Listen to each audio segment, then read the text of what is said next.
Welcome to GTV Garuda 9 news. Reporter Chilukuri Mohan Gundala.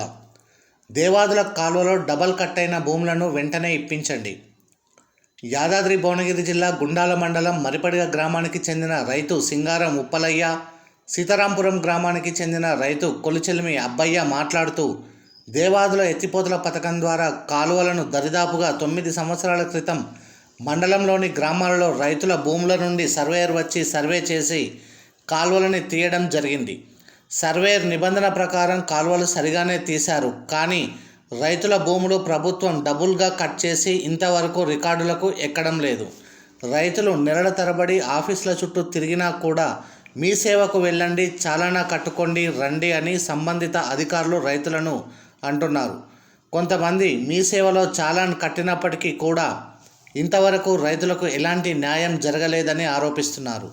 ప్రభుత్వం వెంటనే స్పందించి రైతుల ఎవరి భూమి వాళ్లకు ప్రతి గ్రామాలలో క్యాంపులు నిర్వహించి ఏ ఛానల్ లేకుండా అప్పగించాలని రైతులు కోరుతున్నారు.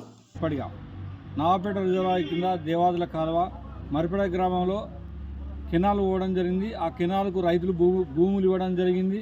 అది తక్కువ ధరకు ప్రభుత్వం భూములు తీసుకుంది, అయినా ఇచ్చినాం. ఎందుకంటే రైతులు మేము బతాం కాబట్టి. అయితే 30 గుంటలు పోతే 60 గుంటలు కటింగు, 3 గుంటలు పోతే 6 గుంటలు కటింగు, ఇట్లా డబల్ కట్ చేసి ప్రభుత్వం అయితే జనగామ జిల్లా, యాదాద్రి జిల్లా ఈడ కొంత కటింగ్, ఆడ కొంత కటింగ్ అయింది. మిగతా భూమి రైతులకు ఇవ్వాలని నేను ప్రభుత్వాన్ని అడుగుతున్నా, ఈ కలెక్టర్ గారిని.